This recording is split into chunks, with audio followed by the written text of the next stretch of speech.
عليه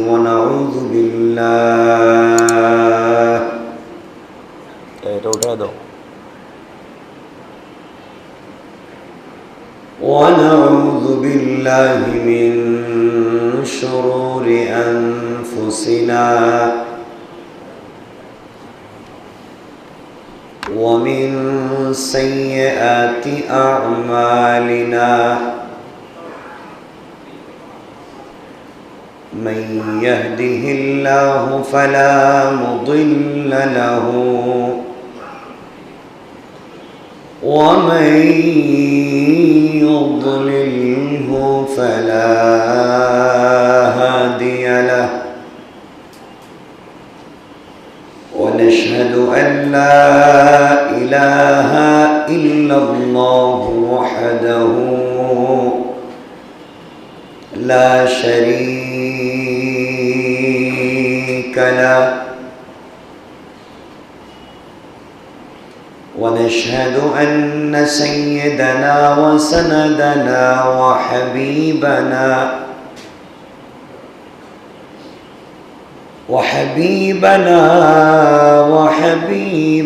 ربنا وطبيبنا وطبيب قلوبنا ومولانا محمدا عبد الله ورسوله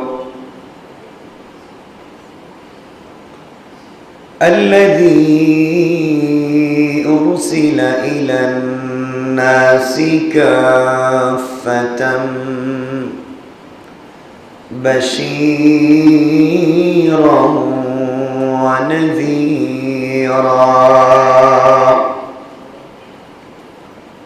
وداعيا إلى الله بإذنه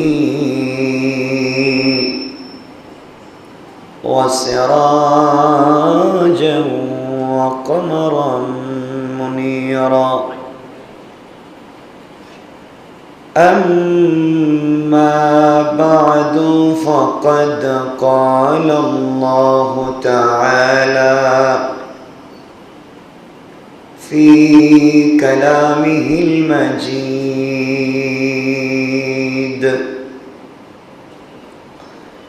وفي فرقانه الحميد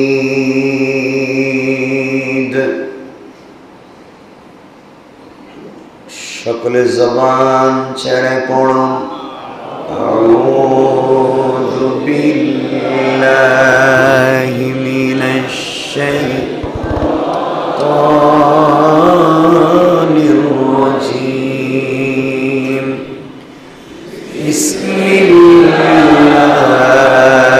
বিসমিল্লাহির রাহমানির রাহিম ربنا وآتنا ما وعدتنا على رسلك ولا تخزنا يوم القيامة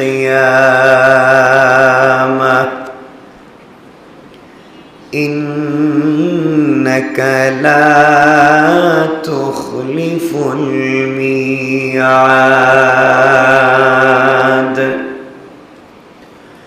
صدق الله العظيم وصدق رسوله النبي الكريم ونحن على ذلك من الشاهدين والشاكرين والحمد لله رب العالمين সকলে পড়েন اللهم صل على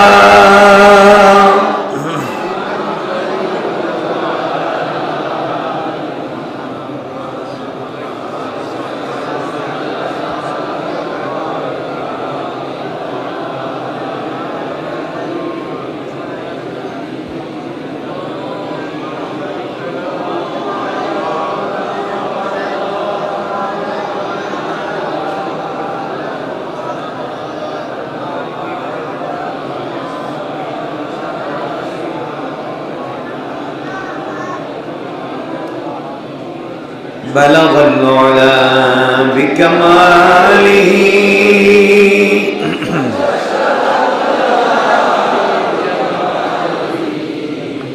حسنت جميع خصاله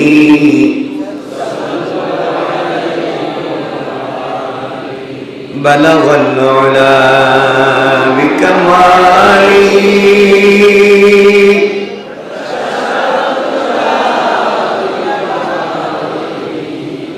حسنت جميع خصاله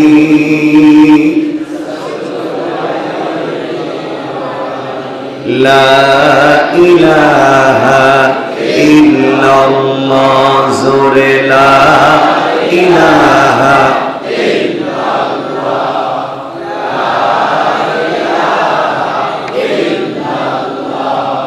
لا إله إلا الله لا إله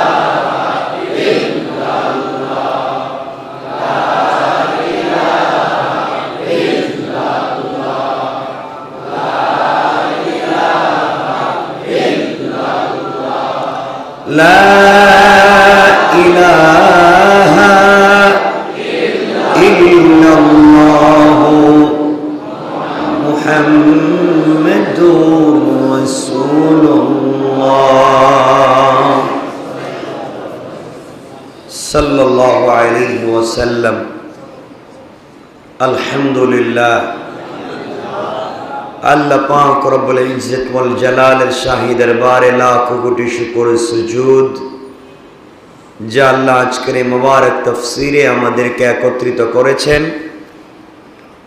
সকলেই শুকরগুজার হচ্ছি, সকলে পড়ছি আলহামদুলিল্লাহ।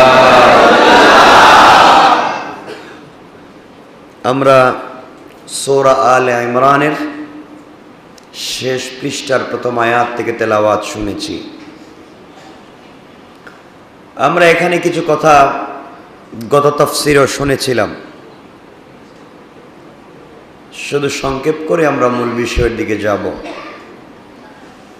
আল্লাহ বলছেন, রব্বানা ওয়া আতিনা মা ওয়া'আদতানা আলা রুসুলিকা ওয়া লা তুখজিনা ইয়াওমাল কিয়ামা।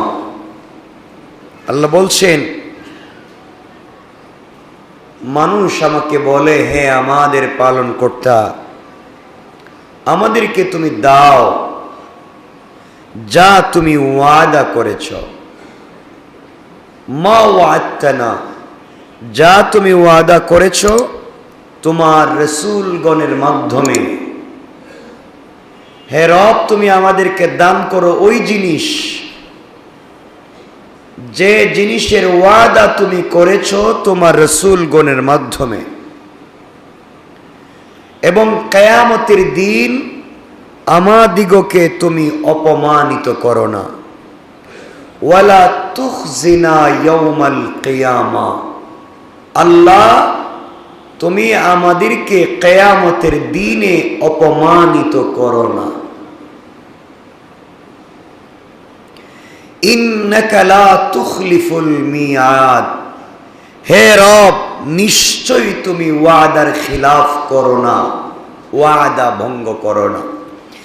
আমরা এখানে আল্লাহর কাছে বলেছি, আল্লাহ তুমি আমাদেরকে ওই সমস্ত জিনিস দান করো যা তুমি রাসূলগণের মাধ্যমে আমাদেরকে বলেছ, এবং কিয়ামতের দিনে আমাদেরকে তুমি অপমানিত করো না। এরপরে আমরা বলেছি, নিশ্চয় তুমি যে ওয়াদা করো ওয়াদার খিলাফ করো না। এ কথাগুলো আমরা আল্লাহকে বলেছি। আল্লাহর কাছে আমরা বললাম, আল্লাহ আমাদের দোয়া কবুল করো, কিয়ামতে আমাদেরকে অপমানিত করো না, আর তুমি তো ওয়াদা ভঙ্গ করো না। এবার আল্লাহ কি জবাব দিচ্ছেন? আল্লাহ পরের আয়াতে বলছেন, ফাস্তাজাবা লাহুম রাব্বুহুম আন্নী লা উযীউ আমালা আমিলিন মিনকুম মিন যাকারিন আও উনসা বা'দুকুম মিন বা'দ। আল্লাহ রাব্বুল ইজ্জত ওয়াল জালালের পরের আয়াতে বলছেন, অতঃপর তাদের পালনকর্তা তাদের দোয়া এই বলে কবুল করে নিলেন। অর্থাৎ আমাদের পালনকর্তা আমাদের দোয়া এই বলে কবুল করে নিলেন যে আমি তোমাদের কোনো পরিশ্রমকারীর পরিশ্রম বিনষ্ট করি না। যে যতটুকুন করেছে সে তার পরিশ্রম অনুযায়ী সে তার প্রাপ্য পাবে। সে পুরুষ হোক আর নারী হোক, সে পুরুষ না নারী ওইটা আমি আল্লাহ জানতে চাইব না। যে যতটুকুন করেছে সে ততটুকুনি পাবে। কে বলেছেন? সবাই বলুন আল্লাহ বলেছেন আমি কিয়ামতে কাউকে ঠকাবো না, কিয়ামতে কাউকে ঠকাবো না। আমি কিয়ামতে দিব। তোমাদের দোয়াকে কবুল করে নিলাম ঠিকই, যে যতটুকুন করেছে আমি ততটুকুনই দিব। যে যতটুকুন পরিশ্রম করেছে ততটুকুনের বিনিময় দিব। যে যতটুকুন ভালো কাজ করেছে বিনিময়ে ভালো কাজই পাবে। যে যতটুকুন খারাপ করেছে সে ততটুকুনই পাবে। বলেছেন কে? আল্লাহ বলছেন। এরপরে আল্লাহ রব্বুল ইজ্জত ওয়াল জালাল বলছেন বা'দুকুম মিন বা'দ, তোমরা তো পরস্পর এক। নারী পুরুষের কথা আল্লাহ বলছেন। এরপর আল্লাহ আরেকটা শব্দ বলেছেন ফাল্লাযীনা হাজারু ওয়া উখরিজু মিন দিয়ারিহিম ওয়া উযু ফি সাবিলি ওয়া কাতালু ওয়া কুতিলু লাউকাফিরান্না আনহুম সাইয়্যাতিহিম ওয়া লাউদখিলান্নাহুম জান্নাতিন তাজরি মিন তাহতিহাল আনহার। আল্লাহ বলছেন আর সে সমস্ত লোক যারা হিজরত করেছে তাদেরকে নিজের দেশ থেকে বের করে দেওয়া হয়েছে, তাদের প্রতি উৎপীড়ন করা হয়েছে আমার পথে, এবং যারা লড়াই করেছে ও মৃত্যুবরণ করেছে। আল্লাহ বুঝাতে চাইলেন যারা হিজরত করেছে, যাদেরকে দেশ থেকে বের করে দেওয়া হয়েছে, যাদেরকে নিপীড়ন নির্যাতন করা হয়েছে, যারা লড়াই চালিয়ে গিয়েছে আমার পথে, মৃত্যুবরণ করেছে আমার পথে, অবশ্য আমি তাদের উপর থেকে অকল্যাণগুলাকে অপসারিত করে নিলাম। কথাগুলো বুঝবেন।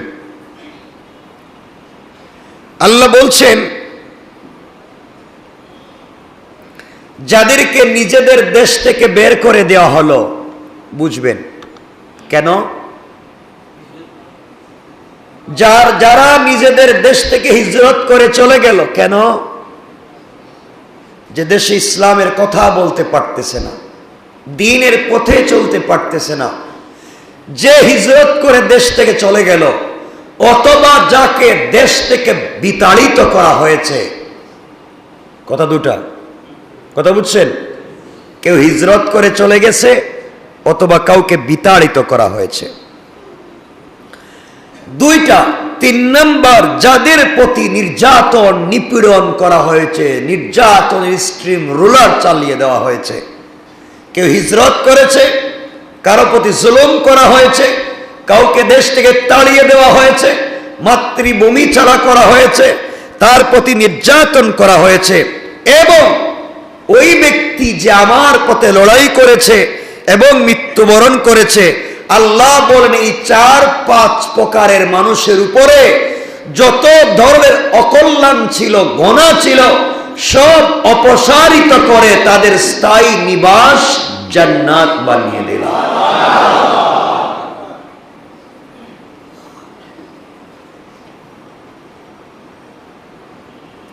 এই জান্নাতের বর্ণনা আল্লাহ দিচ্ছেন, যেই জান্নাতের নিচ দিয়ে নহর সমূহ প্রবাহিত হবে, এই হলো বিনিময়ে আল্লাহর পক্ষ থেকে, আর আল্লাহর নিকট রয়েছে উত্তম বিনিময়।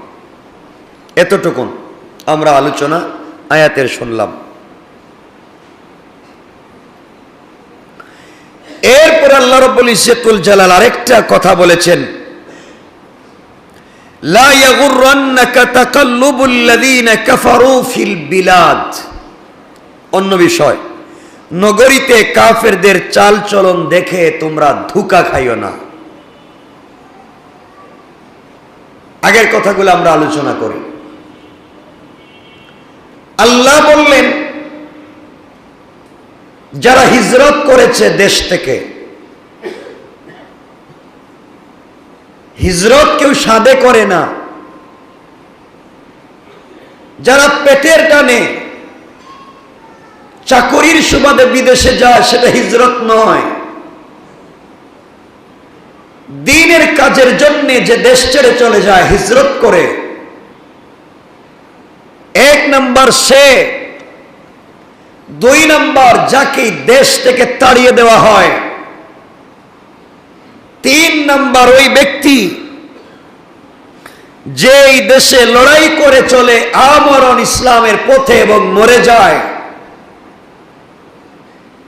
আল্লাহ রাব্বুল ইজ্জত ওয়াল জালাল বলেছেন, ওই ব্যক্তিদের উপরে যত কিছুই আসুক না কেন, সব কিছু আমি আল্লাহ আমার নিজ কুদরতের জিম্মাদারিতে তাদের পক্ষ থেকে আমি দূর করে দেব। এখান থেকে আল্লাহ বুঝাতে চাইলেন, যদি হিজরত করতে হয় হিজরত করো, দেশ ছেড়ে যদি যেতে হয় দেশ ছেড়ে চলে যাও, থাকতে যদি হয় আমরণ লড়াই করো, মরে যাও। এরপরেও কালিমা ছেড়ে দিও না, এরপরেও ইসলাম ছেড়ে দিও না, এরপরেও তাওহীদ এবং রিসালাত ছেড়ে দিও না, এরপরেও তোমরা সত্য কথা বলা বন্ধ করে দিও না। যারা তোমাদের জবান বন্ধ করে দিতে চায়, যারা তোমাদেরকে দেশ থেকে বিতাড়িত করতে চায়, যারা তোমাদেরকে মেরে ফেলতে চায়, প্রয়োজনে তোমরা হিজরত করো, এরপরেও তাওহীদ এবং রিসালাতের উপরে থাকো। কেউ যদি তোমাদের পাশে না থাকে, থাকবেন কে? আল্লাহ।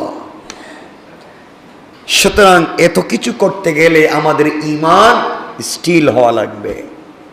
দ্বীনের পথে চললে বাধা আসবেই, দ্বীনের পথে চললে বিপত্তি আসবেই। এটা হচ্ছে এতটুকুন আয়াতের মৌলিক আলোচনা। এরপরে আয়াতে আল্লাহ বললেন, নগরীতে কাফেরদের চাল চলন দেখে তোমরা ধোঁকা খাইও না, তাদের চাল চলন যেন তোমাদেরকে ধোঁকা দিতে না পারে। আল্লাহ বুঝাতে চাচ্ছেন, তোমরা যে শহরে বসবাস করো, ওই শহরে যদি কাফেররা বসবাস করে, তাদের উন্মাদ চলাফেরা, তাদের স্বাধীন চলাফেরা, তাদের পোশাকের অবস্থা, তাদের খাবার দাবারের অবস্থা, তাদের চরিত্র, তাদের সংস্কৃতি, তাদের আদর্শ, তাদের টাকা পয়সা, তাদের ঘর বাড়ি, তাদের গাড়ি বাড়ি সম্পত্তি দেখে তোমরা ধোঁকা খাইও না। ওরা ঈমান না থাকবার পরে এরা এত সুন্দর, ঈমান না থাকবার পরে এত স্মার্ট চলাফেরা করে, ঈমান না থাকবার পরও গাড়ি বাড়ি আছে, ঈমান না থাকবার পরও সম্পত্তি আছে, এগুলা মনে করে ধোঁকা খাইও না। বরং তাদেরকে এগুলা দিয়ে পরীক্ষা করতেছি, আর তোমাদেরকে না দিয়ে পরীক্ষা করতেছি কারা ঈমানের উপরে অটল থাকে, কারা নিজের চরিত্রের হেফাজত করে। তোমরা কাফেরদের বেশভূষা, কাফেরদের চাল চলন, কাফেরদের চরিত্র, কাফেরদের সংস্কৃতি তোমাদেরকে ধোঁকা দিয়া যেন তাদের পথে নিতে না পারে, তোমরা ঈমানের উপরে অটল অবিচল থাকো। তোমরাও যদি তাদের মতো হয়ে যাও, তাহলে মরার পরে কিয়ামতের দিন তোমাদেরকে তাদের সাথেই উঠাবো। কথা বুঝতে পেরেছেন? এখান থেকে কি বুঝছেন আমি জানি না। আমরা আজকে বিভিন্ন কাফেরদের, অমুসলিমদের বিভিন্ন প্রোগ্রামে আমরা যাই, তাদের প্রোগ্রামগুলোর খাবার খাই, তাদের সংস্কৃতিগুলো আমরা লালন করি, তাদের কৃষ্টি কালচার, তাদের চরিত্র, তাদের সংস্কৃতিকে আমরা লালন করি, বিজাতীয় সংস্কৃতিকে নিজেদের সংস্কৃতি মনে করি। আল্লাহ বলছেন, তোমরা ধোঁকা খাচ্ছ, কাফেরেরা তোমাদেরকে ধোঁকা দিচ্ছে বিভিন্ন নামে, বিভিন্ন মূলকে, বিভিন্ন সিস্টেমে, আপডেট লাইনে তোমাদেরকে ওয়াজ নসিহত করে ভুল বুঝাচ্ছে, ভুল পথে নিয়ে যাচ্ছে, সহাবস্থানের নাম করে তাদের সংস্কৃতি তোমাদের গালে চাপিয়ে দিচ্ছে, তোমাদেরকে দিন থেকে মুছে দিচ্ছে। মনে রাখো, তোমরা এরপরেও অটল থাকো, আর যদি বিভ্রান্ত হয়ে যাও তাদের সঙ্গে জাহান্নামে যাওয়া লাগবে। কথা কি বুঝাইতে পারলাম? বুঝতে পেরেছেন? আচ্ছা, এখন বলেন, যে যে নগরীতে থাকি, এই নগরীতে ভিন্ন ধর্মের লোকের চলাফেরা আসেনি? তাদের উন্মাদ চলাফেরা, তাদের ড্রাগ ড্রিঙ্ক এগুলা ইউজ করা দেখে, তাদের পোশাক আশাক দেখে আপনি যদি মনে করেন আমিও এমন চলি, চলতে পারবেন। রাসূল পাক সাল্লাল্লাহু আলাইহি ওয়াসাল্লাম বলেছেন, যার সাথে যার মোহাব্বত তার সাথে তার। ঠিক আছে তো? মনে রাখবেন।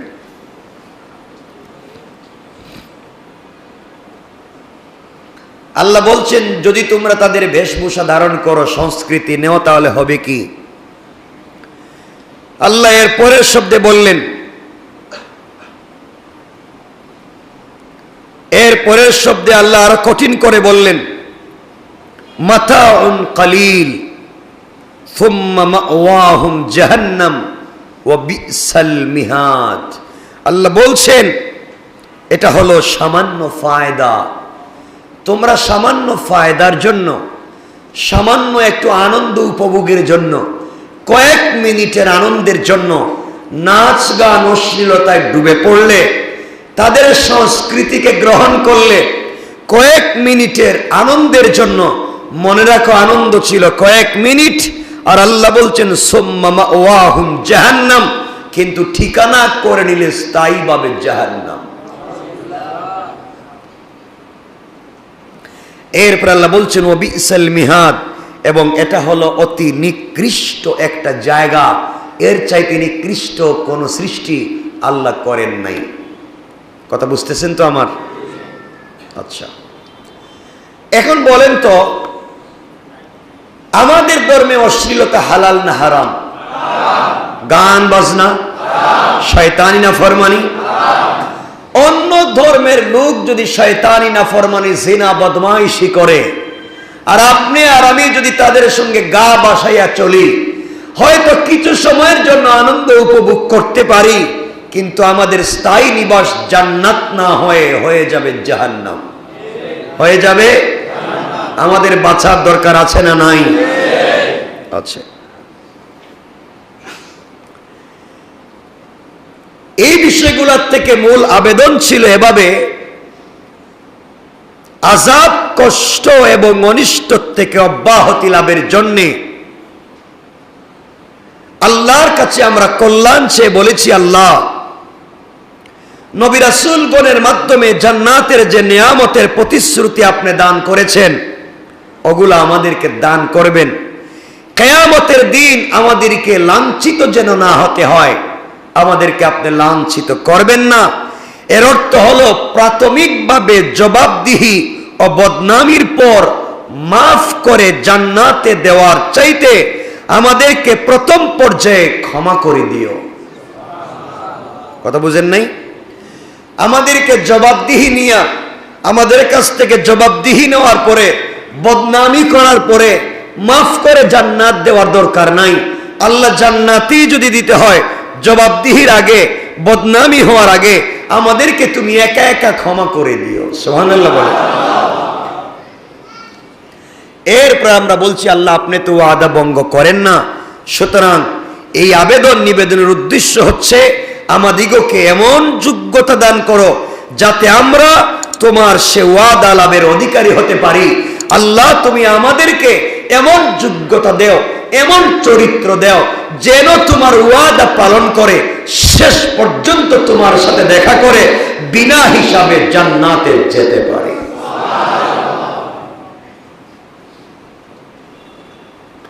আল্লাহর কাছে বলতে হবে, আল্লাহ আমাদের মধ্য ঈমানের উপরে, আমাদের মধ্য আমালে সালেহার উপরে, এভাবে বলতে পারি কি পারি না?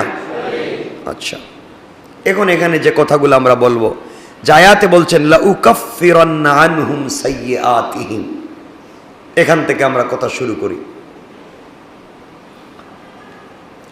এই আয়াতের সার সংক্ষেপ তাফসীর হচ্ছে এভাবে,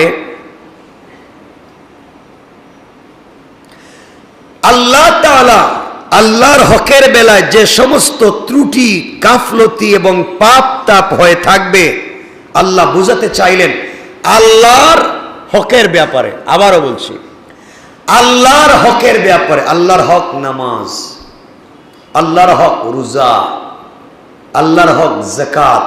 এগুলা কার হক? বলেন।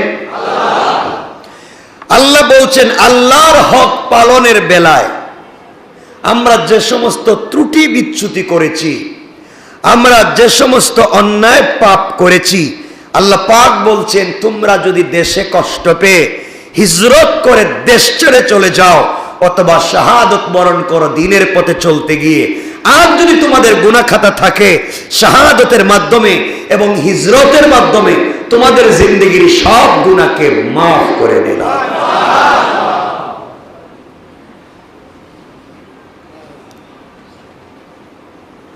রাসূল সাল্লাল্লাহু আলাইহি সাল্লাম বলেছেন ঋণদার ব্যক্তিকে এখানে মাফ করা হবে না। অর্থাৎ কেউ যদি কারো কাছে হক পায় তার মাফের নিয়ম হলো পাওনাদার কিংবা তার ওয়ারিশকে প্রাপ্য পরিশোধ করে দিতে হবে অথবা তাদের কাছ থেকে ক্ষমা করিয়ে নিতে হবে। আবারও বলছি, আপনার কাছে যদি কেউ পয়সা পায়, আপনার কাছে যদি কেউ সম্পত্তি পায় অথবা আপনি আপনার কাছে যে কোনোভাবে পায়, এই যদি আপনি হিজরত করেন দিনের পথে চলতে গিয়া, আপনি যদি শাহাদাত বরণ করেন দিনের পথে চলতে গিয়া, অন্যের পাওনা মাফ হবে না, অন্যের পাওনা থেকে যাবে। আপনি শহীদ হলে হবে কি, আপনি মুজাহিদ হলে হবে কি, অন্যের পাওনা মাফের কোনো সুযোগ নাই। এক পয়সাও যদি অন্যজন পায়, একটা টাকাও যদি অন্যজন পায়, আমানত যদি আপনার কাছে পায়, চাহে সে আমানত কথা হতে পারে, চাহে সে আমানত চরিত্র হেফাজত হতে পারে, চাহে সে আমানত যে কোনো জিনিস হতে পারে, চাহে আমানত একটা কাগজের টুকরো অথবা একটা করণ পেন্সিল হতে পারে, এই আমানত যদি আপনার কাছে থাকে, আপনি যদি শহীদ হয়ে যান, দিন প্রচারের জন্য হিজরত করেন, এই কাজ মাফ হবে না। আল্লাহ বলছেন মাফ পেতে হলে ওই বান্দার কাছ থেকে মাফ নিতে হবে অথবা তার কাছে ফেরত দিতে হবে, সে না থাকলে তার ওয়ারিশকে ফেরত দিতে হবে। এগুলা না দিয়া শুধু শুধু জিহাদ করে শহীদ হইয়া লাভ নাই, পাবলিকের হক না দিয়া শুধু শুধু হিজরত করে লাভ নাই। আল্লাহ বলছেন আগে পাবলিকের হক দিয়া ভালো মানুষ হও, এরপরে আমার হকের বেলায় ত্রুটি থাকলে আমি মাফের ঘোষণা দিলাম। বুঝাইতে পারছে কিনা বলেন? আমাদের কাছে মানুষের হক থাকলে দিয়ে দিতে হবে, বুঝেন নাই? আমাদের কাছে স্কুলে পড়ার সময় এক দোকানে চা খাইছিলেন, মনে নাই? টাকা দেন নাই। এক দোকানে দাঁড়িয়ে বাদাম কিনছিলেন 5 টাকার, হাত লাগায় খাইছেন আরো 5 টাকার। কি বলেন? আছে না নাই? হিসাব দেওয়া লাগবে। আপনি এক দোকান থেকে খরচ করেছেন, যে কোনো জিনিস কিনেছেন, টাকা দিতে গিয়ে দেখে 2-3 টাকা রয়ে গেছে, ভাঙতি নেই। আপনি বলেন ভাঙতি নেই, আরেকদিন দিব না, বলেন না এভাবে? আর দেন নাই, কিয়ামতের দিন দিতে হবে। কিন্তু না দেয়া লাগবে না? লাগবে নি? এইভাবে জীবনে আমরা যা করেছি, মানুষের হক যদি আমাদের কাছে থেকে যায়, আমি যদি শহীদ হয়ে যাই, আল্লাহর ওলিও হয়ে যাই, হিজরত করে বিদেশেও চলে যাই, দ্বীনের কাজ করতে করতে মরে যাই, রব বলেছেন আমার হকের বেলায় মাফ করতে পারি, বান্দার হকের বেলায় আমি মাফ দিব। বলেন মাফ আল্লাহ দিবেন? আজকে বলেছি 1 পয়সা যদি কেউ হক পায়, কয় পয়সা? বিনিময়ে কত রাকাত নামাজ দেওয়া লাগবে বলেন? আজকের জুমায় ছিলেন না কারা? দেখি তো হাত উঠান। তো অনেক ছিলেন, তো আজই জানেন নাই। আজকে কারো কাছে যদি কেউ 1 পয়সা পায় আর আপনি মরে গেলেন, কিয়ামতের দিনে 1 পয়সার বিনিময়ে, কিয়ামতের দিন আল্লাহ তার জবান খুলে দিবে, সে বলবে রব আমাকে তো প্রতিদিন কাজ করে টেপের নিচে রাখতো, ও বেচারা দরজার সামনে রাখলো কেন? হিসাব দাও। বিশ্বাস হয় না? হইলে হইল, না হইলে নাই, আমার কাজ বইলে যাওয়া। আমার কাজ আমার করে যাচ্ছি, খুব মেহনত করে বলে যাচ্ছি। ভাল লাগলে মানবেন, নাইলে এক জোড়া মানবেন না। কথা বুঝছেন? প্রতিদিন আপনি আপনার প্রয়োজনীয় টাকা প্রতিদিন রাখেন ডান পকেটে, এভাবে রাখতেছেন 10 বছর থেকে। টাকা রাখেন ডান পকেটে, কাগজ রাখেন বাম পকেটে।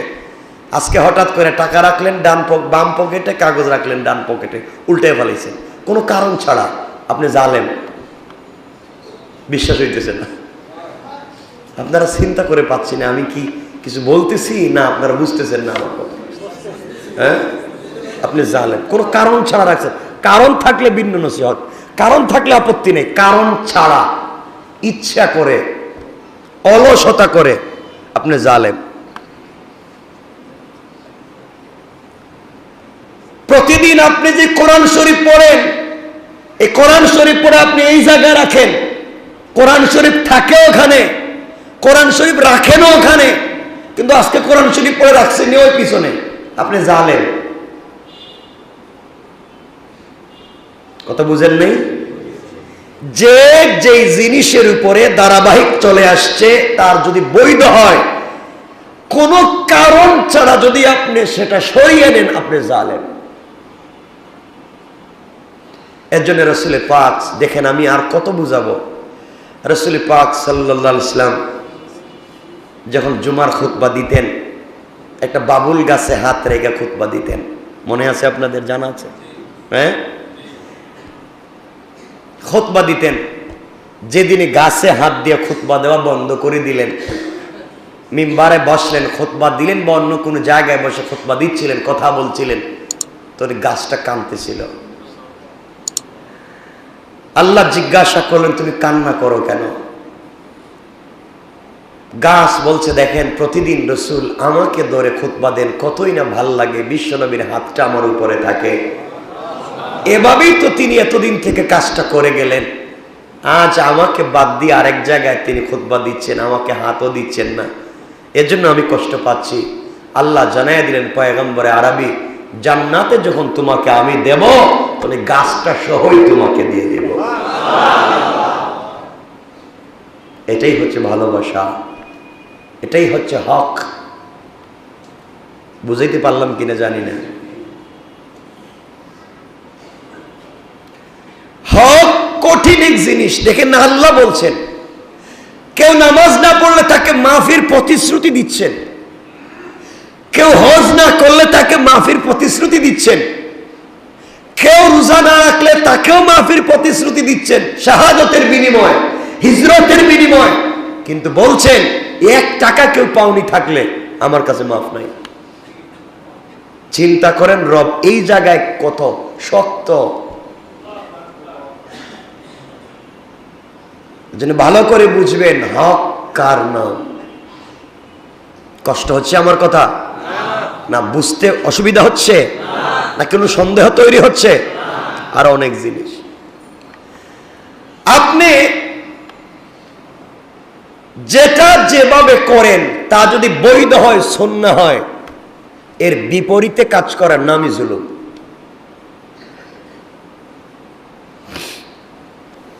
যাই হোক, এগুলো তো আর লম্বা। সুতরাং আল্লাহকে ওয়াস্তে, আপনাকে কেউ ঠকিয়েছে, আপনার পকেট থেকে টাকা নিয়েছে বাহানা করে, 2 নম্বরি করে, বেঈমানি করে। আপনি তাকে কোনো কাজের জন্য টাকা দিয়েছিলেন, সে তো কাজ করে নাই, উল্টা আপনাকে ফাঁসিয়ে দিয়েছে। আপনি কাউকে টাকা দিয়েছিলেন যে আমার জমিটা কিনে দাও, সে তো আপনার নামে কিনে নাই, তার নামে কিনে ফেলেছে। এইভাবে যে কাজ করে, আপনি কারো কাছে টাকা আমানত রেখেছিলেন, টাকা দেয় নাই, ঋণ নিয়েছিল, উল্টা আপনার উপরে ঋণ চাপাইয়া দিচ্ছে।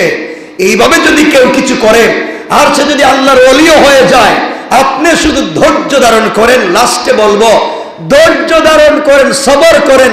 রব বলছেন, বান্দা তোকে তো কষ্ট দিয়েছে, তোর জায়গা দখল করেছে, তোর টাকা দিয়ে সে মালিক হয়েছে, তোর টাকা দিয়ে সে বিজনেস করেছে, আমানতের খেয়ানত করেছে, বেঈমানি আর নাফরমানি করেছে, মানুষের কাছে বদনাম করেছে, সমালোচনা গীবত করে কষ্ট দিয়েছে। ও বান্দা, তোকে যত কষ্ট দিয়েছে, সে যত বুজুর্গ হোক, যত তাহাজ্জুদ ওয়ালা হোক, সব কবুল করতে পারি। কিন্তু বান্দা আমার কাছে যখন সে আসবে, তুই যত নাফরমান হ, তুই আমার কাছে যখন বিচার চাইবে, সে আমার যত কাছাকাছি থাকুক না কেন, কান ধরে তোর পাওনাটা আমি দিয়ে দিব। আল্লাহু আকবার। ওর কান ধরে পাওনা বুঝাই দেব। কেন, কিসের ওলি হইছো তুমি? আরেকজন তোমার কাছে পাওনা পায়। বুঝাইতে পারলাম?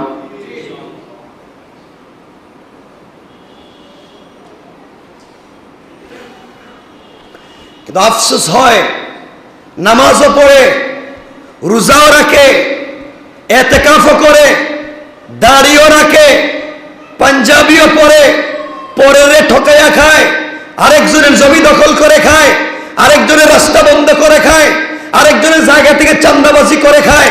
আছে না নাই? আছে। হিসাব দেওয়া লাগবে। রেডি হয়ে যান, সোজা হয়ে যান, হিসাব সামনে দিবে।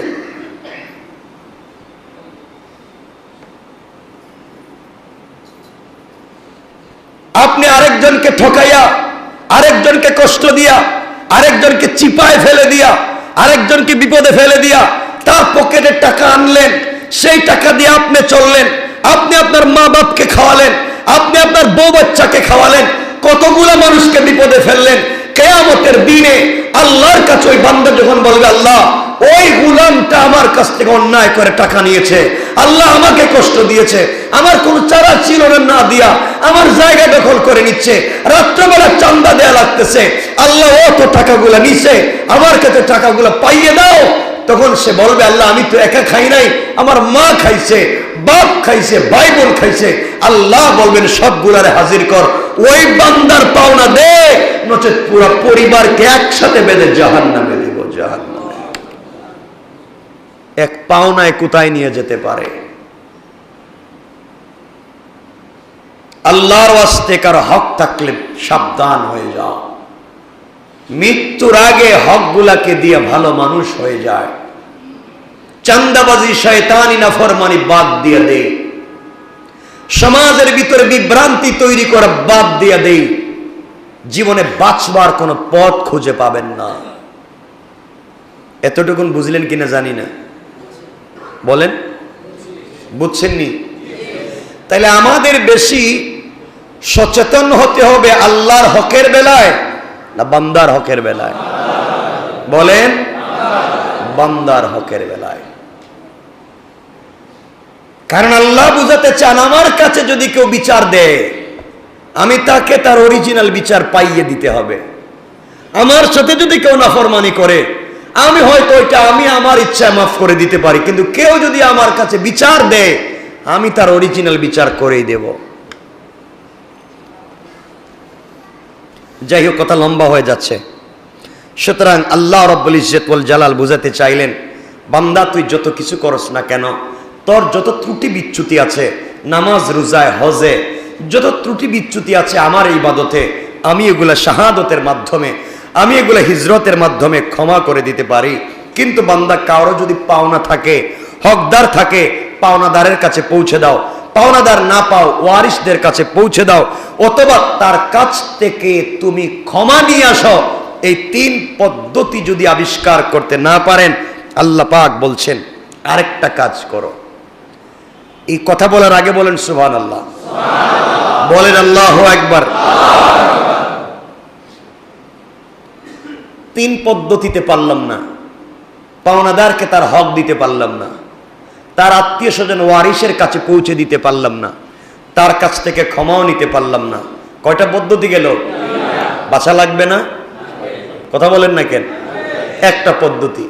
আল্লাহ বুঝাতে চাচ্ছেন, বান্দা অবশ্য যদি কারো প্রতি আল্লাহ তাআলা বিশেষ অনুগ্রহ করে, আল্লাহ যদি কারো প্রতি বিশেষ অনুগ্রহ করে, আর অনুগ্রহের মাধ্যমে আল্লাহ চায়, যেমন আল্লাহ এক বান্দার নাম আব্দুল্লাহ, তার কাছে একজন টাকা পায়, তার কাছে একজন যেভাবেই হোক হক পায়, আব্দুল্লাহ দেওয়ার চারা নাই, সে কোনোভাবে চেষ্টা করে দিতে পারতেছে না, হয়তো ওয়ারিসকে পাচ্ছে না, পাওনাদারকে পাচ্ছে না, তার কাছ থেকে মাফিরও সুযোগ পাচ্ছে না, অথবা তার কাছে দেওয়ার মতো কোনো ব্যবস্থা নাই।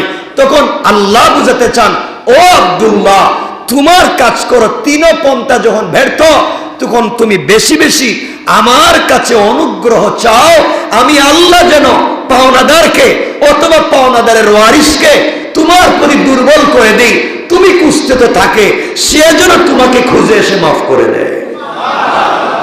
আর এটা করে দিতে পারবেন কে? আল্লাহ। আল্লাহ বলছেন, ও বান্দা, তুই আমার কাছে অনুগ্রহ চা, আমি আল্লাহর কাছে বিশেষ অনুগ্রহ চা, পাওনাদারকে রাজি করিয়ে যেন আমি দেই, পাওনাদারকে যেন আমি রাজি করিয়ে দেই, পাওনাদার যেন এমনি মাফ করে দে, পাওনাদারের ওয়ারিস যেন মাফ করে দে। আমার কাছে এভাবে চা, আমি রব ওকে দিয়ে তোকে মাফ করাতে পারি। না পারেন না? কথা বলেন, পারেন না? পারেন। এই কাজটা আল্লাহ পারেন।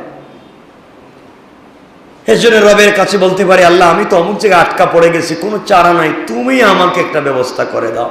রব আমি তো চাই পাওনাদেরকে দিয়ে দিতে, আমি তো স্বীকার করেছি সে আমার কাছে পায়, কিন্তু দেওয়ার কোনো ব্যবস্থা নাই। রব তুমি তার দিলকে নরম করে দাও, তাকে রাজি করিয়ে দাও, সে যেন আমাকে ক্ষমা করে দে, অথবা আমাকে এমন ব্যবস্থা করে দাও আমি যেন তার হকটা দিতে পারি। পারি না ইনশাল্লাহ? আমি বলে দিলাম, কারো কারো ব্যাপারে এমন ঘটনা ঘটবে, কারো কারো ব্যাপারে এমন ঘটনা ঘটবে, আল্লাহ হয়তো পাওনাদারকে রাজি করাইয়া দিবেন, আপনার অজান্তে হয়তো আল্লাহ পাওনাদারকে দিয়ে মাফ করাইয়া দিবেন। যদি আপনি আল্লাহর প্রতি দুর্বল হয়ে যান, যদি আপনি আল্লাহর হকের প্রতি 100% কাজ করে থাকেন, রব সন্তুষ্ট হইয়া পাওনাদারকে নরম দিল বানাইয়া হয়তো আপনাকে মাফ করাইয়া দিতে পারেন। সুবহানাল্লাহ। না পারেন না? এই আয়াতে মুসলমানদেরকে 3টা নসিহত করা হয়েছে। কয়টা নসিহত? 3টা। 1 নাম্বার সবর, 2 নাম্বার মুসাবারা, বুঝাইয়া দিব, 3 নাম্বার মুরাবাতা, 4 নাম্বার আরেকটা হকের বিষয়ে বলা হয়েছে। এই 3টার ভিতরে 4 নাম্বারটা আছে। 4 নাম্বারটা হলো তাকওয়া, যা এই 3-এর সাথে আছে, বিদে আলাদা করার বলতেছি না, সময় নষ্ট করব না। সবর কার নাম বুঝেন? সবরের শাব্দিক অর্থ হচ্ছে বিরত থাকা এবং বাধা। কোরআন এবং সুন্নাহর পরিভাষায় নফসকে তার প্রকৃতির বিরুদ্ধে, নফসকে তার প্রকৃতি বিরুদ্ধ বিষয়ের উপরে জমিয়ে রাখা, নফসকে তার প্রকৃতি বিরুদ্ধ জিনিসের উপরে জমিয়ে রাখা, তার নাম হচ্ছে সবর। নফস গুনাহ করতে চায়, নফসের প্রকৃতি হচ্ছে গুনাহ করতে না চায় না, মনে হয় নফসের প্রকৃতি হচ্ছে আরেকজনের সম্পত্তি চুরি করে হলেও টাকাওয়ালা হতে চায় কি চায় না? আল্লাহ বুঝাতে চাইলেন, শরীয়তের পরিভাষায় সবর বলে আপনার নফসকে, আপনার আত্মাকে তার প্রকৃতি বিরুদ্ধ বিষয়ের উপর জমিয়ে রাখা। নফস, তুমি তো গুনাহ করতে চাও, তোমাকে গুনাহ করতে দিব না, সবর করো। নফস, আরেকজনকে ঠকাইয়া টাকার মালিক হতে চাও, তোমাকে সুযোগ দিব না।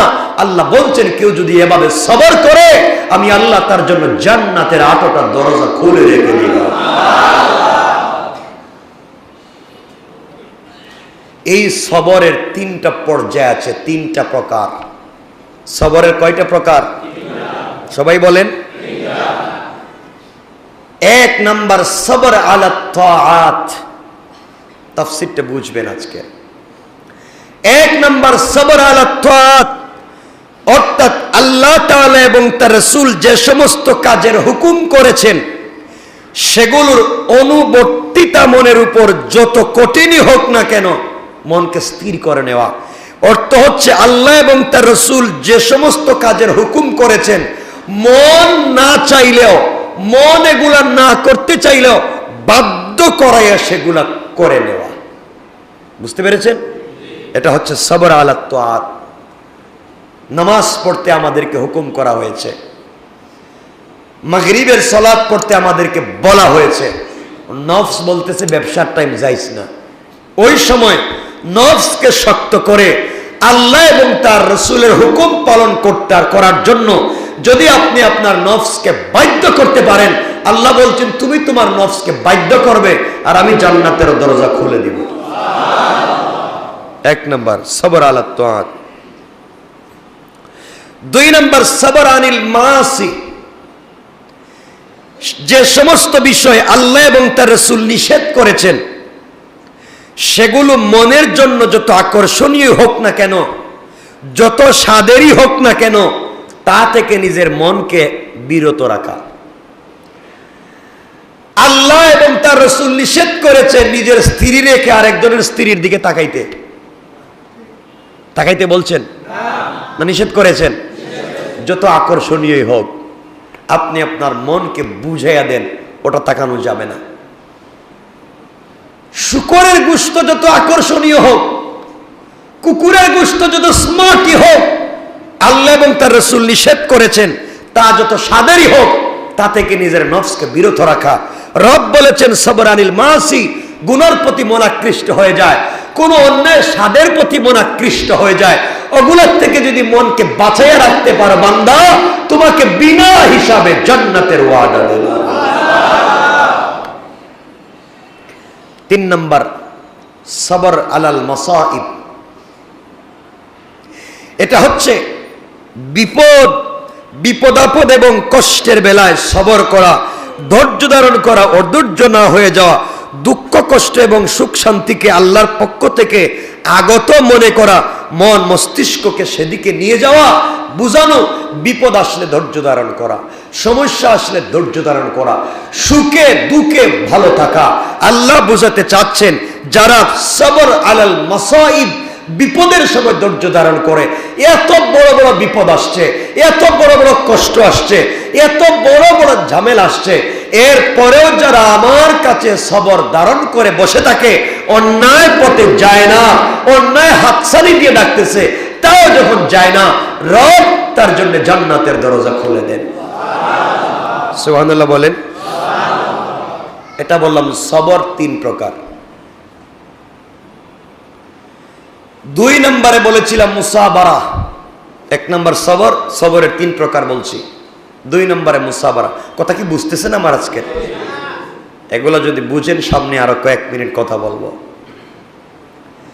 দুই নম্বর মুসাবারা, এই শব্দটাও সবর থেকে এসেছে। অর্থটা কি? শত্রুর মোকাবেলা করতে গিয়ে দৃঢ়তা অবলম্বন করা। কার মোকাবেলা? মুসাবারা। শত্রুর মোকাবেলা করতে গিয়ে দৃঢ়তা অবলম্বন করা। মরি আর বাঁচি, আল্লাহ এবং তার রাসূলের কথা দৃঢ়ভাবে সমাজে প্রতিষ্ঠা করবার জন্য শত্রু আমাকে করতে দেয় না, আমি দৃঢ় প্রতিজ্ঞা নিলাম, করবই। এইভাবে যারা প্রতিজ্ঞা নেয়, রব বলেন সাথে সাথে আমার হাতটা তাদের মাথায় রেখে দেয়। সুবহানাল্লাহ বলেন। তিন নম্বর মুরাবাতা। মুরাবাতা হলো ঘোড়াকে বাঁধা অথবা যুদ্ধের জন্য প্রস্তুতি গ্রহণ করা।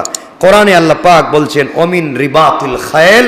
আল্লাহ বলছেন এই মুরাবাতা, কোরআন হাদিসের অনেকগুলা অর্থ আছে, মনে রাখবেন। তিন নম্বরের মুরাবাতা। এখানে কিছু কথা আমরা বলে আলোচনা সংক্ষেপ করবো ইনশাআল্লাহ। মুরাবাতা কি? ইসলামী শরীয়তে ইসলামী রাষ্ট্রের সীমান্ত হেফাজতে, ইসলামী রাষ্ট্রের সীমান্ত হেফাজতে সুসজ্জিত থাকা সব সময় অপরিহার্য, যাতে ইসলামী সীমান্তের প্রতি শত্রুর রক্তচক্ষু তুলে তাকাবার সুযোগ না পায়। এখানে কথা হচ্ছে জামাতে নামাজের সময় নিয়ম মানা যেমন আবশ্যক, জামাতে নামাজের সময় এমন নিয়ম অনুবর্তী হওয়া যে এক নামাজ শেষ হতে অন্য নামাজের সময় চলে আসা। এইভাবে যারা নামাজ পড়ে, রব বলেছেন একজন আসরের নামাজ পড়ে, এমন নিয়মানুবর্তিতার সাথে আসরের নামাজ পড়েছে, শেষ করতে করতে মাগরিবের টাইম চলে এসেছে। অর্থাৎ এমন ভাবে নামাজ আদায় করা যেন দ্বিতীয় ওয়াক্তের নামাজ তার কাছাকাছি চলে আসে, অপেক্ষমান হয়ে যায়। এমন ভাবে নিয়মের ভিতরে সালাত আদায় করা যেন সেটা পড়তে পড়তে আরেক ওয়াক্তের নামাজ চলে আসতেছে। অর্থাৎ সে ধারাবাহিক নিয়ম অনুবর্তিতা বজায় রাখতেছে। রব বলেন যখন সে চেষ্টা করে, আমি রব তার জন্য জান্নাতে অপেক্ষা করি।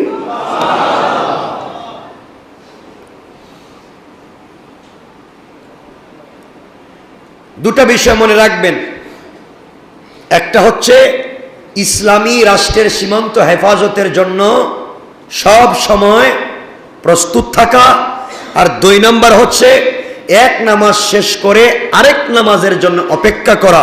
এই 2 কাজ যারা করে তাদের মাহাত্ম্যটা কি এগুলা বুঝবেন ভালো করে। এই 2 কাজ যারা করতে পারেন, ইসলামী রাষ্ট্রের সীমান্ত, কোন রাষ্ট্রের? সবাই বলেন। ইসলামী রাষ্ট্রের সীমান্ত হেফাজত করার লক্ষ্যে যুদ্ধের জন্য প্রস্তুতি নিয়ে অপেক্ষায় থাকা, এর নাম হচ্ছে রেবাত বা মুরাবাতা। এর কিছু উদাহরণ দেই। যুদ্ধের কোনো সম্ভাবনা নাই, সীমান্ত শান্ত, ইসলামী রাষ্ট্রের ভিতরে যুদ্ধের কোনো সম্ভাবনা নাই, সীমান্ত একেবারেই শান্ত। এমত অবস্থায় শুধুমাত্র অগ্রিম যদি কোনো বিপদ আসে, এই হেফাজতের জন্যে কেউ যদি মুসলিম রাষ্ট্রের সীমান্ত এলাকা পাহারাদারির জন্য নিয়ত করে, আর নিয়ত করে সীমান্ত এলাকায় চলে যায়, এখানে যদি তার পরিবার পরিজনকেও নিয়ে যায়, চাকরি বাকরি করে, কৃষি কাজ করে, রুজি রোজগার করে, অর্থাৎ যা ভাল লাগে করে, সীমান্তে যুদ্ধ নাই, সীমান্ত শান্ত, সে সীমান্তে নিয়ত করে গেছে সীমান্তে কিছু হলে আমি প্রতিবাদ করব, সীমান্তে কিছু হয়ও না, প্রতিবাদের সুযোগ আসে না, কিন্তু সে ওখানে গিয়েছে, বউ বাচ্চা নিয়ে গিয়েছে, কৃষি কাজ করে, বিজনেস করে খায়, দুনিয়ার কাজ করে। আল্লাহ রাব্বুল ইজ্জত ওয়াল জালাল বুঝাতে চাইলেন, জিহাদ ফি সাবিলিল্লাহ করার সময় যত সওয়াব হবে, ওই বেচারা ওখানে থাকলে তার চেয়ে বেশি সওয়াব, শুধু অপেক্ষা করলে।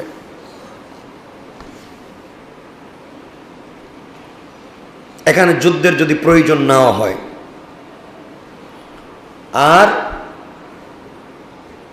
একজনের নিয়ত হলো সীমান্ত এলাকায় গিয়ে বিজনেস করা, বাড়িঘর বানানো, বউ বাচ্চা নিয়ে থাকা, নিয়ত মুখে মুখে বলতেছে আমি যাচ্ছি সীমান্ত রক্ষা করতে, তাইলে সে যেভাবেই মরক, সে মুরাবিত ফি সাবিলিল্লাহ হবে না, আল্লাহ তাকে সব মাফ করে দিবেন না, কারণ তার নিয়ত ঠিক নেই। দ্বিতীয়ত, সীমান্তে যদি কখনো দেখেন শত্রু আক্রমণ করার কোন বিষয় আছে, এমত অবস্থায় নারী এবং শিশুদেরকে সেখানে রাখা জায়েজ নাই। সেখানে তারাই থাকবে যারা শত্রুর মোকাবেলা করবে। এই 2 জিনিসের ফজিলতটা কি আপনাদেরকে বোঝাতে চাই। সীমান্ত রক্ষা করতে যদি কেউ সীমান্ত রক্ষার জন্য, ইসলামী রাষ্ট্রের সীমান্ত রক্ষার জন্য কেউ নিয়ত করে, হযরতে সাহাল ইবনে সাদ সাঈদী রাদিয়াল্লাহু তাআলা আনহু থেকে বর্ণিত, রাসূল সাল্লাল্লাহু আলাইহি ওয়াসাল্লাম ইরশাদ করেছেন, আল্লাহর পথে একদিন সীমান্ত পাহারাদারি যদি কেউ করে, সমগ্র দুনিয়ার মাঝে যা কিছু আছে সব যদি দান করে দেওয়া হয়, এক রাত্র আল্লাহর রাস্তায় সীমান্ত পাহারাদারি করলে যেই সওয়াব হবে তার কাছে হবে না। সুবহানাল্লাহ বলেন। সারা দুনিয়াও যদি কেউ দান করে দেয়, যে সওয়াব হবে তার চাইতে বেশি 1000 গুণ সওয়াব হবে এক রাত্র ইসলামী রাষ্ট্রের সীমান্ত পাহারাদারি করলে। মুসলিম শরীফের আরেকটা হাদিসে আসছে, হযরত সালমান রাদিয়াল্লাহু তাআলা বর্ণনা করেছেন, রাসূল সাল্লাল্লাহু আলাইহি ওয়াসাল্লাম ইরশাদ করেছেন, একদিন এবং এক রাত, কয় দিন? কেউ যদি সীমান্ত পাহারাদারি করে ইসলামিক রাষ্ট্রের, তাহলে ক্রমাগত 1 মাস রোজা এবং ক্রমাগত 1 রাত ইবাদতে কাটিয়ে দিলে যেই সওয়াব, তার চাইতে বেশি সওয়াব হবে। সুবহানাল্লাহ বলেন। এমত অবস্থায় যদি কেউ মরেও যায়, আল্লাহ তাকে শাহাদাতের মর্যাদা দান করবেন। এজন্য হযরতে ফুজালা ইবনে উবাইদের বর্ণনায় পাওয়া যায়, রাসূল সাল্লাল্লাহু আলাইহি ওয়াসাল্লাম ইরশাদ করেছেন, প্রত্যেক মৃত ব্যক্তির আমল তার মৃত্যুর সাথে সাথে শেষ হয়ে যায় না? শেষ হয় না, শুধু জারি থাকবে। যারা সীমান্ত রক্ষী ছিল তাদের আমল কিয়ামত পর্যন্ত দাঁড়িয়ে থাকবে। এখন এখানে কথা আছে। এখন কথা হলো, আমরা তো অনেক সাদাকা করি, এগুলো তো জারি থাকবার কথা। আমরা সাদাকা করলাম, একটা ফ্যান দিলাম মসজিদে, ফ্যান যতদিন চলবে পাবলিক এটা থেকে উপকার পাবে, ততদিন পর্যন্ত আপনি সওয়াব পাবেন। কারণ ফ্যান নষ্ট হয়ে গেছে, চলে না, খুলে ফালাই দিছে, সওয়াবের আশা করেন কেমনে? না আশা করতে পারেন? কিছু বললেন না, তা আসতে বলেন, মনে হইলো আশা আছে, এরপরে সওয়াবের আশা আছে, ওটা তো নাই। একজনরে 200 টাকা দিছেন, সৎকার করছেন, ভাই কিছু খাইস, ওই বেচারা মাগরিবের আগে খায়া ফেলাইছে, মাগরিবের পরে আর সওয়াব আছে বাকি? কিছু কয় না, ও তো খায়া ফেলাইছে, শেষ। জিনিসই নাই, তাহলে সওয়াব কোত্থেকে আসবে? সাদাকা যেটা শেষ হয়ে যায়, যেটা জারি থাকে না, তার সওয়াবের আশা করে লাভ নাই। আর যেটা জারি থাকে, তার সওয়াবও জারি থাকে। এখন কথা হলো, এর অর্থ কি মসজিদে ফ্যান দেওয়া বাদ দিয়ে দিবেন মনে হইতেছে নাকি? দিবেন তো, ওটা বহুত দিন চলবে, বহুত সব পাবেন, মানুষ এর থেকে ফায়দা পাবে, হাওয়া নিবে, নামাজ পড়বে, ইবাদত করবে, সওয়াব হবে, আপনি এটা থেকে ইবাদত পেতে থাকবেন। কিন্তু সীমান্ত রক্ষী যারা হয়, তাদের সওয়াব কখনো বন্ধ হয় না। এর কারণ হলো, দেশের ভিতরে শান্তিতে ইবাদত করতে হলে, দেশের ভিতরে শান্তিতে আল্লাহর ইবাদত নাম নিতে হলে, সীমান্তে যদি ভেজাল থাকে, এখানে কি ঠিক মতো নামাজ চলবে? হঠাৎ বোম মাইরা দিতেছে, কোন সময় গুলি করে দিতেছে, এই চিন্তায় ইবাদত বিঘ্ন ঘটবে। সীমান্ত যদি শান্ত হয়, দেশের মানুষ আল্লাহর নাম নিতে স্থিরভাবে নাম নিতে পারবে। সুতরাং সীমান্ত রক্ষী বাহিনী সীমান্তে কাজ করে যদি মরেও যায়, আর তার ওসিলায় যদি দেশের মানুষ শান্তিতে বসবাস করার সুযোগ পায়, কিয়ামত পর্যন্ত মানুষ থাকবে, আর কিয়ামত পর্যন্ত সওয়াবও তার আমলনামায় যেতে থাকবে। সবাই বলেন সুবহানাল্লাহ, বলেন। কিছু বুঝলেন এখান থেকে? কি বুঝলেন? কিছু নাই। আপনারা মনে মনে ভাবতেছেন, তাহলে ফ্যান দেওয়ার থেকে আল্লাহ বাঁচাইলো আমাদের। চাইলে আপনারা মসজিদের ফাইলিং যখন হয়, মসজিদের নিচে যে কি হয়, নিচে ফাইলিং হয় না, কাজ হয় না, এখানে আপনি কিছু টাকা দিলেন, সিমেন্ট দিলেন, রড দিলেন, এই বালি পাথর দিলেন, এখন কি মসজিদের ফ্যানের মতো কি এটাও চেঞ্জ করা যাবে?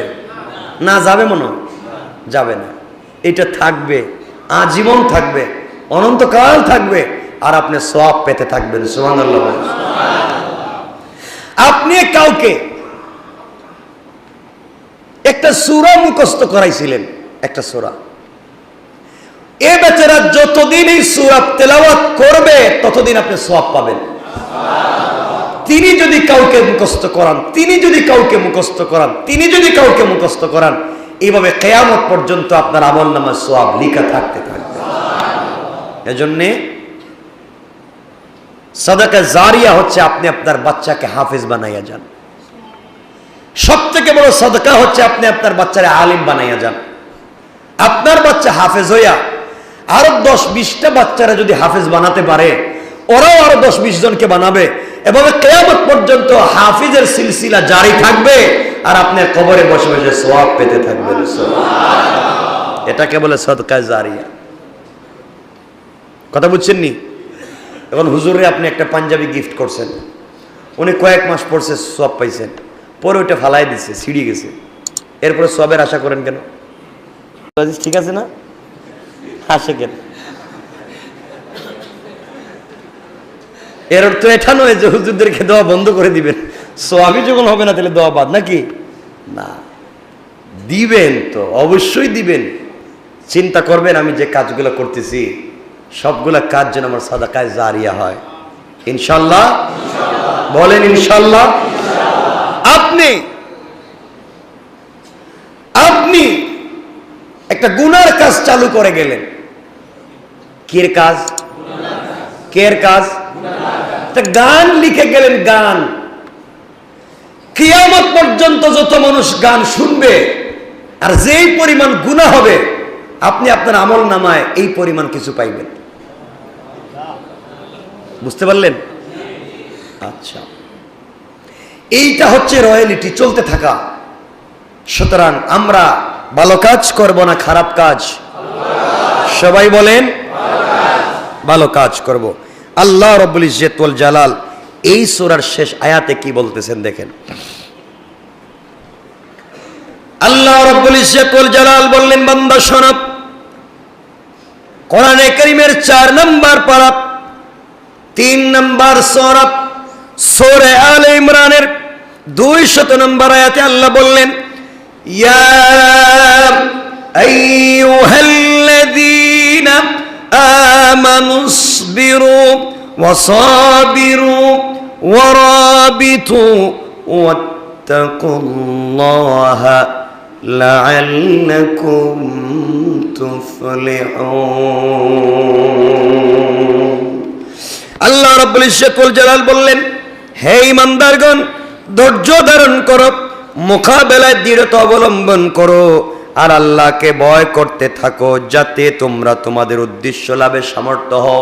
আল্লাহ বুঝাতে চাইলেন, বান্দারে তুমি যদি ধৈর্য ধারণ করে আমি রবের উপরে ধৈর্য ধারণ করে আমার দিকে তাকায়া থাকো আর বিশ্বাস রাখো, রব অবশ্যই আমার দিকে আজ না হয় কাল তাকাবেন। বান্দা ভুলে যাইও না, দুনিয়ার মানুষ তোমাকে ভুলে যেতে পারে, যে বান্দা আমি আল্লাহকে ভুলে যায় না, আমি ওই বান্দাকে কিয়ামতের দিন পর্যন্ত ভুলে যাব না।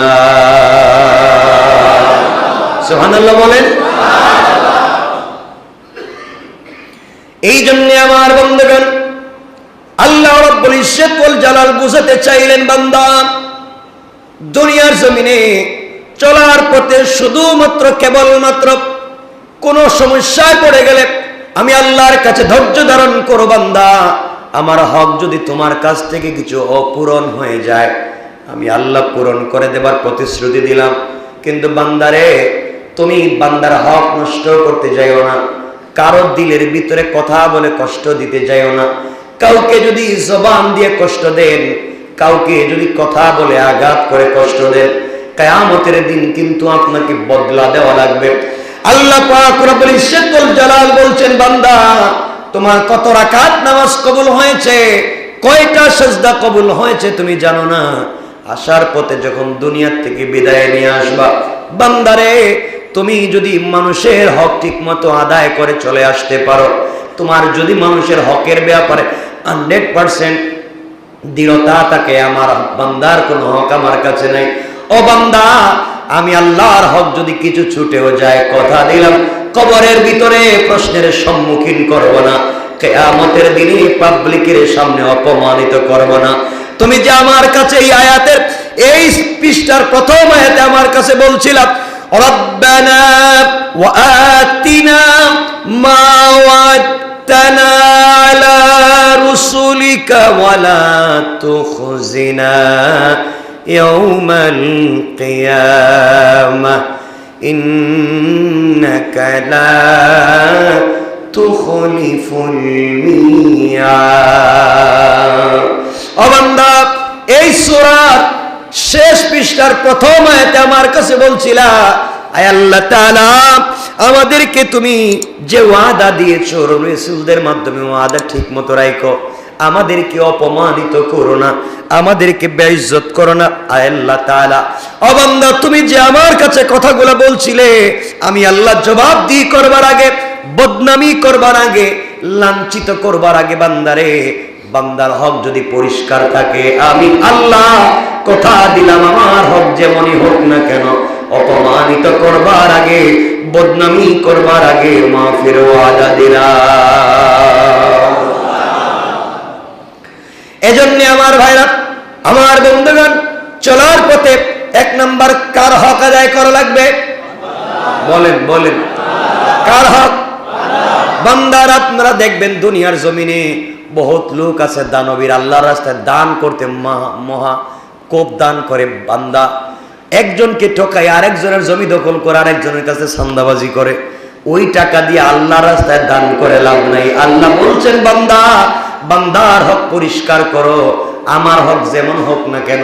কেউ যদি বান্দার হক পরিষ্কার করে দেয়, রাসূল বলেছেন আমার কাছে আসলে আমি তাকে হাউজে কৌসারের পানি পান করায়া দেব, যে পানি পান করলে 5000 বছর চলে গেলেও আর তৃষ্ণা লাগবে না। সুবহানাল্লাহ, জোরে পড়েন। এজন্য আমার বন্ধুগণ আজকে রাত্রে হিসাব করেন, আজকে রাত্রে হিসাব করেন আপনার কাছে বান্দার হক আছে কি নাই, কোনোভাবে বান্দার হক আপনার কাছে আছে কিনা হিসাব করে আপনি পরিষ্কার হয়ে যান। আপনার কাছে যদি কেউ পাওনা থাকে আপনি পরিষ্কার হয়ে যান, আপনিও যদি কারো কাছে পাওনা থাকেন আপনি পরিষ্কার হয়ে যান। আপনার কাছে কেউ পাওনা থাকলে তার দ্বারস্থ হয়ে যাও, আর আপনিও কারো কাছে পাওনা থাকলে তার দ্বারস্থ হয়ে যান।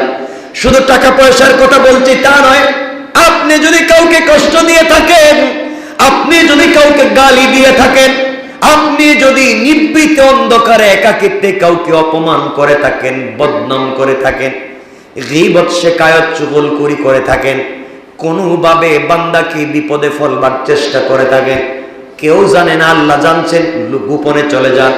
ওই বান্দার বাড়িতে গিয়ে আপনি ক্ষমা চেয়ে আসেন, বাইরে ভুল হয়ে গেছে, অমুক দিন রাত্রে তোমার অবর্তমানে আমি গীবত করেছি, বদনাম করেছি, তোমার নামে বেঈমানি নাফরমানি করেছি, হিংসা করেছি তোমাকে বিপদে ফেলবার জন্য।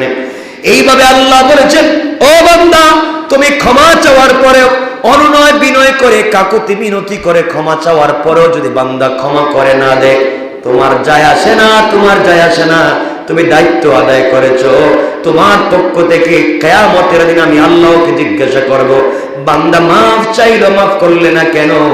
এত বড় ক্ষমতা যদি থাকে আমি আজকে তোমাকে মাফ করব না, দেখি তোমাকে কে মাফ করে দেয়। ও বান্দা, আমার বিশ্বাস তুমি বান্দার কাছে ক্ষমা চেয়ে নাও। কারো সঙ্গে যদি অন্যায় করে থাকো, কোনোদিন নিমক হারামি করে থাকো, কারো সঙ্গে গীবত শিকায়ত করে থাকো, বান্দাকে কষ্ট দিয়ে থাকো, সব কিছু থেকে মাফ চেয়ে নাও। চিন্তা করে দেখো কারো সঙ্গে কোনো লেনদেন আছে কিনা, হক আছে কিনা, কাউকে কষ্ট দিয়েছেন কিনা। দিলের ভিতরে যদি কষ্ট লেগে যায় আর বান্দা যদি মাফ না করে, কিয়ামত পর্যন্ত কেউ মাফ করবে? বলেন করবে? এজন্য আমার কথা যারা শুনতে পাচ্ছেন সবাইকে বলছি, কাউকে কষ্ট দিবেন না, কারো দিলের ভিতরে কষ্ট দিবেন না, কথার মাধ্যমে কষ্ট দিবেন না, ব্যবহারের মাধ্যমে কষ্ট দিবেন না, আচার আচরণের মাধ্যমে কষ্ট দিবেন না, লেনদেনের মাধ্যমে কষ্ট দিবেন না, জবান দিয়ে কষ্ট দিবেন না, হাত পা দিয়ে কষ্ট দিবেন না। এক কথায় কারো সঙ্গে কোনো কথা দিলে কমিটমেন্ট ঠিক রাখবেন, কষ্ট দিবেন না। বান্দা যদি কাউকে কষ্ট দেন, সূত্র তৈরি করে কোনোভাবে যদি কষ্ট দেন, কারো সঙ্গে কথা দিয়েছিলেন দেখা করবেন, দেখা করলেন না, হারাম না হালাল পথের কথা বলছি। আরে কারো সঙ্গে দেখা করতে বলছিলেন, দেখা করলেন না, কাউকে আপনি ঋণ দিতে বলছেন, ওয়াদা দিয়েছেন আমি দিব, দিলেন না, না পারলে কথা, সুযোগ থাকবার পরে আপনি দিলেন না, তাহলে ওয়াদা দিয়েছিলেন কেন? কথা বুঝেন নাই? আপনার সুযোগ থাকবার পরেও যদি আপনি নাফরমানি করেন, আল্লাহ পাক বলছেন কাউকে আপনি কষ্ট দিয়েন না। আল্লাহ বুঝাতে চান বান্দারে, পুরা পৃথিবীর সবগুলা আমার ঘর যদি ভেঙে যায় আমার কষ্ট লাগে না, একটা বান্দার মন ভেঙে গেলে যতটুকু কষ্ট লাগে। সুতরাং আমরা চেষ্টা করব কোন সময় কোন কাজে বান্দার মনে কষ্ট দিব? বলেন দিব? 10টা হয়ে গেছে। আল্লাহ আমাদের সবাইকে কবুল করুক। সবাই বলেন আমিন, আরো জোরে বলেন আমিন। আমরা সূরা আলে ইমরান শেষ করেছি, আল্লাহ সুযোগ দিলে বাঁচিয়ে রাখলে আগামী তাফসীর থেকে সূরা আন-নিসা আমরা শুরু করব ইনশাআল্লাহ। আল্লাহ আমাদের সবাইকে কবুল করুক। সবাই বলেন আমিন।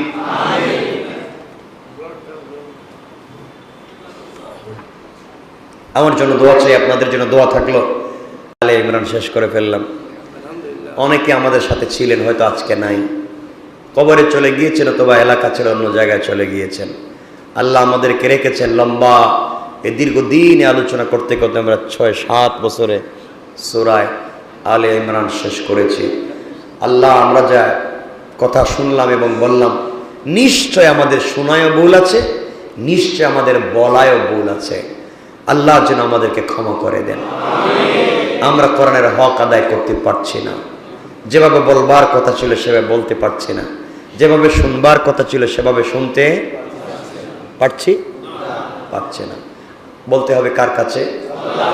আর বিশ্বাস আছে আমরা কোরআনের তাফসীর শুনতে এসেছিলাম, আমরা যতটুকুন পেরেছি, শুনেছি, বুঝেছি, রাসূল আল্লাহ আমাদেরকে মাফ করে দিতে পারেন, বিপদ আপদ থেকে আমাদেরকে মুক্ত করে দিতে পারেন, ঝামেলা মুক্ত করে দিতে পারেন। অনেক নানান ঝামেলা আমাদের উপরে আসে, এগুলোর থেকে আল্লাহ আমাদেরকে বাঁচাইয়া দিতে পারেন কি পারেন না? এই জন্য আপনারা আমার জন্য দোয়া করবেন, আমিও আপনাদের জন্য দোয়া করব। আল্লাহ যেন আমাদের সবাইকে কবুল করেন। সবাই বলেন আমিন। আল্লাহুম্মা সাল্লি আলা মুহাম্মদ ওয়া আলা আলি মুহাম্মদ কামা সাল্লাইতা আলা ইব্রাহিম ওয়া আলা আলি ইব্রাহিম ইন্নাকা হামিদুম মাজিদ। আল্লাহুম্মা আমিন। ربنا ظلمنا أنفسنا وإن لم تغفر لنا وترحمنا لنكونن من الخاسرين ربنا آتنا في الدنيا حسنة وفي الآخرة حسنة وقنا عذاب النار وأدخلنا الجنة مع المتقين والأبرار اللهم اغفر لنا ولوالدينا رب ارحمهما كما ربياني صغيرا رب ارحمهما كما ربياني صغيرا أمني গুনার সাগরে হাবুডুবু খাচ্ছি আমরা, কিছু গুনাহগার বান্দা। জিন্দেগির সবগুলা গুনার বোঝা মাথায় নিয়া লজ্জিত হয়ে অপমানিত গোলামের নিয়ে দুইটা হাত উঠে ধরেছি। আল্লাহ, সর্বপ্রথম আমাদের तमाम জিন্দেগির গুনাহগুলোকে মাফ করে দাও। আয় আল্লাহ, সূরা ফাতিহা থেকে আলোচনা শুনে দীর্ঘ অর্ধ যুগের বেশি সময় আলোচনা করতে করতে আমরা আলে ইমরান শেষ করেছি। আলোচনায় নির্যাতনে ভুল হয়েছে। ইয়া আল্লাহ, আদায় করতে পারি নাই, আমাদের সবাইকে তুমি মাফ করে দাও। পূর্ণাঙ্গ 30 পারা কোরআন এখানে বসে আমাদের সবাইকে তাফসীর শোনার তৌফিক দিয়ে দাও। আয় আল্লাহ, আমাদের জিন্দেগির तमाम গুনাহগুলোকে মাফ করে দাও। আমাদের হায়াতে বারাকা দিয়ে দাও, আমাদের রিজিকের মধ্যে বারাকা দিয়ে দাও, ব্যবসা বাণিজ্যে বারাকা দিয়ে দাও, চাকরি বাকরিতে বারাকা দিয়ে দাও, যে যে কাজ করি সফলতা দিয়ে দাও, হালাল পথে চলবার তৌফিক দিয়ে দাও। তুমি অসন্তুষ্ট হও এমন কাজে আমাদেরকে নিও না, তোমার ভালো লাগে না এমন কাজে আমাদেরকে নিও না। আয় আল্লাহ, আমরা যারা হাত উঠাইলাম আমাদের পক্ষ থেকে লাখ কোটি দুরূদ ও সালামের হাদিয়া রাসূলে পাকের রূহ মুবারকে পৌঁছায়া দাও। এই মুহূর্তে আমাদের নামটা আরশে আজিমে লিখে দাও। একটাবার বড় বান্দারে তোদের নামটা জান্নাতুল ফিরদাউসের লিস্টে উঠাইয়া দিছি। আমনি আমরা গুনাহগার, তোমার নাম তো আজিজুল গফফার। গুনাহ করেছি, অন্যায় করেছি, অপরাধ করেছি, তুমি ছাড়া যাওয়ার জায়গা নাই, বলবার জায়গা নাই। আল্লাহ, গুনার কারণে আমাদেরকে বেইজ্জত কইরো না, গুনার কারণে হায়াত থেকে বারাকা উঠাইয়া নিও না, গুনার কারণে রিজিক থেকে বরকত উঠাইয়া নিও না, গুনার কারণে 3.5 হাত বডিতে অসুস্থতা দিও না রে মুনি। গুনার কারণে মানুষ দিয়া রাস্তা রাস্তা বেইজ্জত করাইও না। আয় আল্লাহ, অমনি একটাবার আমাদের দিকে তাকাও না। ইয়া আল্লাহ, তুমি আমাদেরকে মাফ করলে তোমার কিছু কমবে না, কিন্তু আমরা মাফ পেয়ে গেলে কিন্তু জাহান্নাম থেকে বাইচা যাই। তোমার জাহান্নামের আগুন বড় ভয় হয়। আল্লাহ, আমাদেরকে জাহান্নাম থেকে বাঁচাও, জাহান্নাম থেকে বাঁচাও। কবরের আযাব থেকে আমাদেরকে বাঁচাও, আমাদের সবাইকে মাফ করে দাও আল্লাহ। আমনি আয় আল্লাহ, আমাদের বাচ্চাদেরকে আলেম হাফেজ বানাও। ইয়া আল্লাহ, আমাদের বাচ্চাদেরকে বিপদগামী বানাইও না। ইয়া আল্লাহ, আমাদের বাচ্চাদেরকে নষ্ট বানাইও না। আল্লাহ, আমাদের যাদের মা বাবা দুনিয়ার জমিনে নাই, মা বাবার কবরটাকে জান্নাত বানাইয়া দাও। আমাদের যাদের মাতা পিতা বেঁচে আছেন, হায়াত বাড়াইয়া দাও, সুস্থ রাখো আল্লাহ। এতগুলা মানুষ অত রাত্র বেলা কষ্ট করে এখানে জমা হয়েছে, ইয়া আল্লাহ, আমরা মসজিদ থেকে বের হওয়ার আগে আগে নাম ধরে ধরে মাফ দিয়ে দিও। বের হওয়ার আগে আগে মাফ দিও মুনি। তোমার ঘর থেকে বের হয়ে কোথায় যাব, আজ যে যাওয়ার জায়গা নাই। এত গুনাহ করবার পরেও সত্তার নামের খাতিরে গুনাহগুলাকে গোপন করে রেখে দিয়েছো। কিয়ামতের দিনে পাবলিকের সামনে আমাদের গুনার বস্তাগুলো খুলে দিও না। ইয়া আল্লাহ, আমাদের মনের ভিতরে যত জ্বালা, যত ব্যথা, যত কষ্ট আছে সব তুমি জানো। আমাদের অন্তর থেকে জ্বালা, ব্যথা, কষ্ট দূর করে দাও। তোমার প্রেম আর ভালোবাসা আমাদের অন্তরে ঢেলে দাও। ইয়া আল্লাহ, যারা আমাদেরকে কষ্ট দেয়, হিংসা করে, অহংকার করে, গীবত শিকায়ত করে, সমালোচনা করে, ইয়া আল্লাহ, যারা আমাদেরকে কষ্ট দেয়, বিপদে ফেলতে চায়, ইয়া আল্লাহ, হেদায়েত থাকলে হিদায়াত দিয়া দাও। তুমি জানো আমাদের চোখের সামনে, আমাদের দিলে কতগুলো নাম ভেসে উঠতেছে। আল্লাহ, হিদায়াত যদি না থাকে সবগুলো নমরুদ ফেরাউনের মতো ধ্বংস করে দাও ইয়া আল্লাহ। এরপরে আমাদেরকে সুস্থতার সাথে দিনের কাজগুলা করবার তৌফিক দিয়ে দাও। তোমার পায়ে ধরে দুনিয়ার জমিনে বেইজ্জত করো না আয় আল্লাহ।